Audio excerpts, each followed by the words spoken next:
Hello friends, നമ്മൾ ഈ A സിയുടെ ഇൻഡോറിൻ്റെ കവറിലൊക്കെ ഈ തേനീച്ച കയറിയിട്ടോ അല്ലെങ്കിൽ എങ്ങനെയെങ്കിലുമൊക്കെ നമ്മൾ ഫിൽറ്റർ എടുക്കുമ്പോഴൊക്കെ കയ്യിലെ ചെളിയൊക്കെ പറ്റിയിട്ട് ഇങ്ങനെ പാട് വരാറുണ്ട്, ഇതേപോലത്തെ പാടുകൾ. അപ്പോൾ അത് കളയാനുള്ള മാർഗ്ഗം എന്താണെന്ന് വെച്ചാൽ, നമ്മൾ തുണിയിൽ മണ്ണെണ്ണ ഉണ്ടല്ലോ, മണ്ണെണ്ണ നോക്കിയിട്ട് ആയ ഭാഗത്ത് നല്ലോണം ഇങ്ങനെ തേച്ച് കൊടുത്താൽ ആ കറ നല്ലോണം പോകുന്നുണ്ട്, പെട്ടെന്ന് തന്നെ പോകുന്നുണ്ട്. പ്രത്യേകിച്ച് നമ്മൾ ചെറു തേനീച്ചയൊക്കെ കയറിയാലാണ് ഇങ്ങനത്തെ ഈ പശ ഇങ്ങനെ ഒട്ടിപ്പിടിച്ച് നിൽക്കുക. അപ്പോൾ ഞങ്ങൾ കുറച്ച് എ സിയൊക്കെ ട്രൈ ചെയ്തിരുന്നു. അപ്പോൾ നല്ല മാറ്റമുണ്ട്.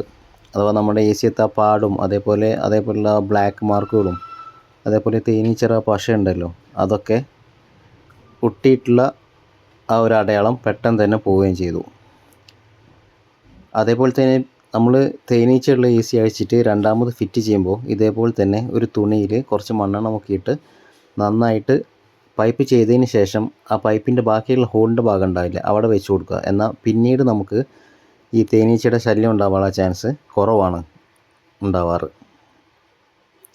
അതേപോലെ തേനീച്ച ഉള്ളപ്പോൾ കുറേ ആൾക്കാർ പറയാറുണ്ട് ഇത് വരാതിരിക്കാനായിട്ട് പ്രത്യേക മാർഗ്ഗമൊന്നുമില്ല. നമ്മുടെ എ സിയുടെ ബാക്ക് സൈഡ് നന്നായിട്ട് അടച്ചു കൊടുക്കുക. അതേപോലെ തന്നെ ഈ ചെതലിനടിക്കുന്ന സ്പ്രേ ഉണ്ടല്ലോ, അതാണ് ഇപ്പോൾ ഞങ്ങൾ ചെയ്തത്. ചെതലിനടിക്കുന്ന സ്പ്രേ നമ്മൾ ഈ തേനീച്ച വന്ന എ സിയുടെ അവിടെ, അതേപോലെ എ സിയിൽ നന്നായിട്ട് തേനീച്ച ഉണ്ടെങ്കിൽ ഈ ചെതലിനടിക്കുന്ന സ്പ്രേ അടിച്ചു കൊടുക്കുക.